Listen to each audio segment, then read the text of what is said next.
ये चीज trickle down करती है जब उनके प्राइम मिनिस्टर एक ऐसा ट्वीट करते हैं कि ऑपरेशन सिंदूर जो है ना वो हमने खेल के मैदान के अंदर देखा और पाकिस्तान वहां पर भी जीत गया, तो डेफिनेटली हम उनके खिलाड़ियों से यही एक्सपेक्ट करेंगे ना कि वो भी इसी तरह का रवैया इख्तियार करेंगे, वो भी आकर मैच के दौरान अपने जो पॉलिटिकल इश्यूज हैं उनकी बात करेंगे। जंग आज तो कल रुक जाएगी।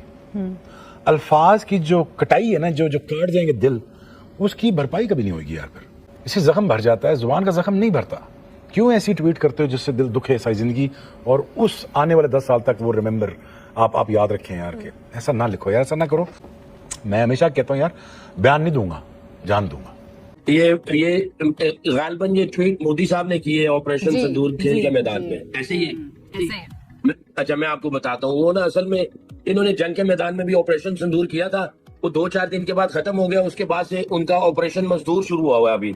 तो इंडिया जो कुछ भी कर रहा है मुझे नहीं समझ में आ रहा कि ये क्या, उनको पीछे से फीडबैक कैसा मिल रहा है या क्या करना चाह रहे हैं, वो क्या शो करना चाह रहे हैं। आई थिंक वो अपने जो 6 जहाज गिरने का जो बदला है वो ये मई वाला दुख अभी तक बुलाया नहीं जा रहा उनसे, वो हर जगह उसी का जिक्र कर रहे हैं। तब भारत जो मर्जी कहे, जो मर्जी करे, मोदी जो मर्जी ट्वीट करें, हम ये देख रहे हैं कि पाकिस्तान की तरफ से जो आला मिलिट्री डिप्लोमेसी का मुजाहरा किया गया, पॉलिटिकल डिप्लोमेसी का मुजाहरा किया गया, वो उससे ना सिर्फ हम ये देख रहे हैं कि पाकिस्तान के साथ बेहतर हो रही है, एक सॉफ्ट इमेज उजागर हो रहा है, बल्कि पाकिस्तान अपने कौमी मफादात का तहफ़्फ़ुज़ भी बहुत अच्छे तरीके से कर रहा है। और वो मोदी साहब जिस तरह की बात कर रहे थे, भाई जिस जगह पे हमने तुम्हें ठोकना था, सॉरी टू से, और ठोक दिया, अब उसका बदला तुम अगर ये सोच रहे हो हमें हरा के, हमें तो अपनी टीम का अंदाजा होता है ना। मोदी साहब का चल रहा है, उसका जवाब दिया जा रहा है, मतलब वो ऑपरेशन सिंदूर, अबे भाई एक आपस में कन्फ्लिक्ट हुआ, हो गया, वो एक अलग चीज थी बिल्कुल, उसको क्यों लेके आए हो क्रिकेट में। Discuss Pahalgam incident, tribute to Indian army, to those people killed in Pahalgam वगैरह वगैरह, ये सब नहीं होना चाहिए था क्रिकेट की फील्ड पे। तो बस भारत ने अब ये समझा हुआ है, जिस तरह इजराइल है ना सियासत में, दुनिया में लोग गजा में मर रहे हैं, लेकिन खेल को हम जुदा रखते हैं सियासत से। हम ज़र्फ वाले लोग हैं, हम तहम्मुल से बात करते हैं, बदतमीजी पे यकीन नहीं करते, but when it comes to our आज़ादी राय पे या आज़ादी पे, सॉवरेनिटी पे हमारी बात आती है, तो हम ऑब्वियसली रिटेलिएट करने का कहते नहीं, हम करते हैं।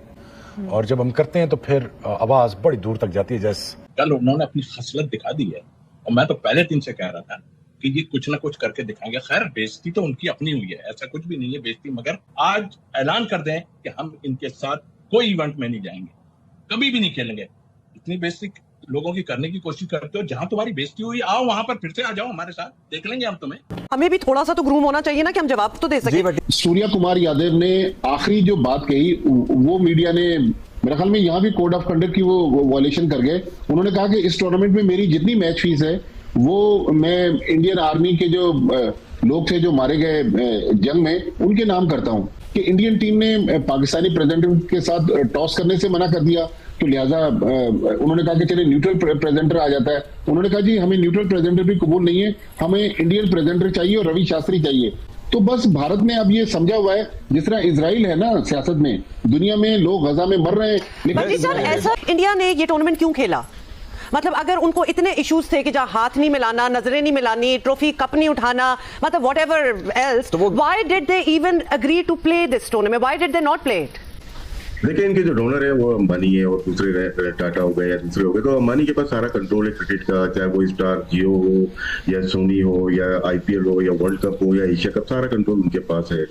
जाहिर सी बात है अगर ये बिग लॉस होता, अगर एशिया कप में इंडिया नहीं खेल रही होती या पाकिस्तान नहीं खेल रही थी, दोनों को कंट्रोल करने में उनका बड़ा हाथ रहा है। और आगे भी वर्ल्ड कप में भी देखिए उन्हीं का हाथ होगा। कि हम लोग बहुत सुनते हैं कि पाकिस्तान नहीं खेल रहा है या भारत नहीं खेल रहा, लेकिन ये तो खेल रहे होते हैं। इसमें अब पाकिस्तान को फॉरेन ऑफिस को यूज करना चाहिए, इस्तेमाल करना चाहिए, क्योंकि 2030 में आई थिंक ये कॉमनवेल्थ गेम के लिए इंडिया ने अप्लाई किया हुआ है और 2036 में ओलंपिक के लिए जा रहे हैं।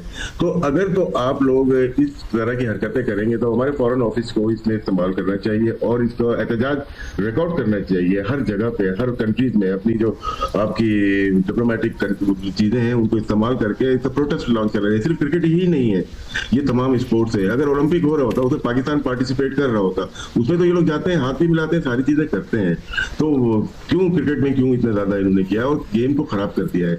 इनके सारे जितने भी लोग हैं आईसीसी में, मतलब ये तो सस्पेंशन की तरफ जा रहे हैं ना, ये एक्ट है सस्पेंशन की तरफ जाता है, हेडिंग टू सस्पेंशन। लेकिन क्या है, क्योंकि इनका चेयरमैन इनका है, इनका सीईओ इनका है, इनका फाइनेंशियल डायरेक्टर आईसीसी में इनका है, कमर्शियल डायरेक्टर इनका है, तो सारी चीजें तो इनके पास है।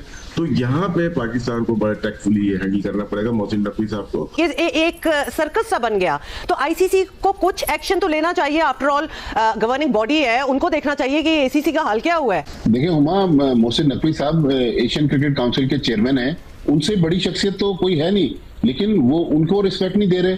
पाकिस्तान को बंद गली में ले जाना चाह रहे हैं। पाकिस्तान के खिलाफ ये सैंक्शंस लगाने की इंडिया पसे पर्दा कहानियां चला रहा है। तो लिहाजा अब ये वक्त है कि पाकिस्तान अपना केस आईसीसी में मजबूत करे। वहां पर आपको पता है कि चेयरमैन उनका है, उनके हैं, सीईओ उनके हैं। बल्कि मैं आपको एक और इंटरेस्टिंग बात बताऊं कि जहां पर मैच हुआ उससे आधे किलोमीटर के फासले पर आईसीसी हेडक्वार्टर है। कल इस फाइनल मैच को देखने के लिए ना आईसीसी के प्रेसिडेंट जय शाह है और ना जो संजोग गुप्ता है उनके सीईओ, वो भी मैच देखने के लिए नहीं आए। इसका मतलब उन्होंने पहले माइंड मेकअप किया हुआ था कि इस टूर्नामेंट में खराबी, कुछ ना कुछ रंग में भंग डालना है। पाकिस्तान को भी अब सोचना चाहिए कि पाकिस्तान ना खेले। अब T20 वर्ल्ड कप अगले साल होना है। पाकिस्तान कहे कि हम भारत के खिलाफ मैच नहीं खेलते, मतलब लिटरली तमाशा बना दिया गया है, तमाशा बना दिया गया है। ये चीज ट्रिकल डाउन करती है जब उनके प्राइम मिनिस्टर एक ऐसा ट्वीट करते हैं कि ऑपरेशन सिंदूर जो है ना, वो हमने खेल के मैदान के अंदर देखा और पाकिस्तान वहां पर भी जीत गया। तो डेफिनेटली हम उनके खिलाड़ियों से यही एक्सपेक्ट करेंगे ना कि वो भी इसी तरह का रवैया इख्तियार करेंगे, वो भी आकर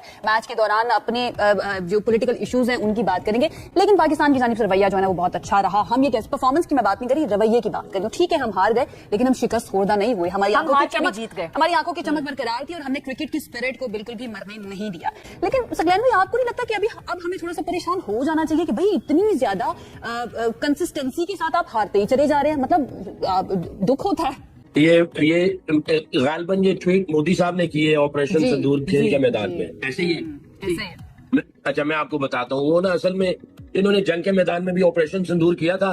वो 2-4 दिन के बाद खत्म हो गया। उसके बाद से उनका ऑपरेशन मजदूर शुरू हुआ है अभी।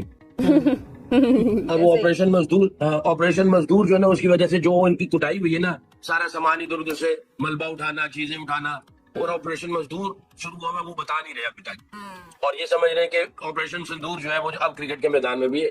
इनको बताएं जरा, ऑपरेशन मजदूर जो कर रहे हैं उसका भी तो बताएं ना, क्या हाल हो रहा है आपका। आपने छोटे टोटल में बड़ी गलतियां कर दी। सकलैन भी अच्छा ये शुरू किया, गलतियां जो की हमने है, बैटिंग में अच्छा शुरू किया, इवन बॉलिंग में अच्छा शुरू किया। हमें उस वक्त लगा नहीं भाई ये कर सकते हैं, बॉलिंग में डिफेंड भी कर सकते हैं। आपने 3 विकेटें उड़ा ली, 3 विकेट्स आपने गिरा ली, लेकिन फिर उसके बाद आपको नहीं लगता कि कल के मैच में पुअर कैप्टेंसी थी? नहीं, देखिए पहले 13 ओवर तो पाकिस्तान का पलड़ा बहुत भारी था। बिल्कुल ऐसा। उनकी इंटेंट, उनका एग्रेशन, शॉट सिलेक्शन, जिस तरह का रन रेट, स्ट्राइक रेट चल रहा था, साहबजादा फरहान और फखर आउटस्टैंडिंग किस्म की क्रिकेट खेल रहे थे। हमें ऐसा लग रहा था कि अभी आज का मैच बहुत आंकड़े वाला होगा और बहुत ही खतरनाक किस्म का जो है ना जवाब दिया जाएगा इंडिया को। और पहले 2 मैच जो हम लोग हारे हैं, तीसरे में बदला भी चुका सकता है पाकिस्तान। तो इंडिया जो कुछ भी कर रहा है, मुझे नहीं समझ में आ रहा कि ये क्या